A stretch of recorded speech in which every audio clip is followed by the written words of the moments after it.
Всем привет! Стоит ли паниковать, если на вас чихнули в общественном транспорте? И как кашлять, чтобы никого не заразить?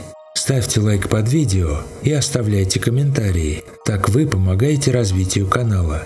Приятного просмотра! Как известно, при чихании и кашле человек, заболевший ОРВИ, выделяет огромное количество вирусов в окружающую среду. Однако эти вирусы нестойкие и довольно быстро погибают, особенно на улице. В помещении, где тепло и влажно, они будут жить дольше. Вопреки расхожему мнению, инфекция чаще передается не от чихания, а через руки. Как же так происходит? Давайте рассмотрим простой пример. Детей учат прикрывать рот рукой при кашле или при чихании, чтобы никого не заразить.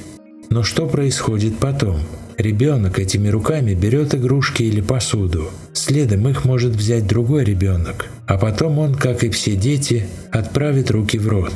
Именно так чаще всего происходит передача вируса. Важно понимать, что не всякий чихающий или кашляющий человек заразен. При ОРВИ симптомы могут сохраняться до 14 дней.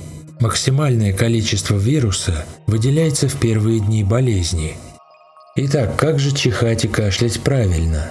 Прикрывать рот и нос необходимо, но не ладонью, как многие привыкли, а локтем или еще лучше одноразовой салфеткой.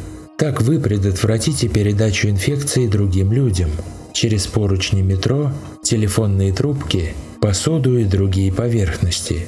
Важно при чихании не зажимать ноздри и не сморкаться изо всех сил. В противном случае может заложить уши. Еще одна вредная привычка – сдерживать чихание.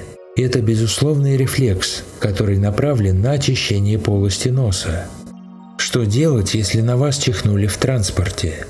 Вернувшись домой, обязательно вымойте руки и лицо с мылом. Дальше стоит надеяться исключительно на свой иммунитет. Вирусы обладают разной контагиозностью, а именно способностью вызывать болезнь у всех или только у части населения. Наша иммунная система успешно борется с некоторыми из них.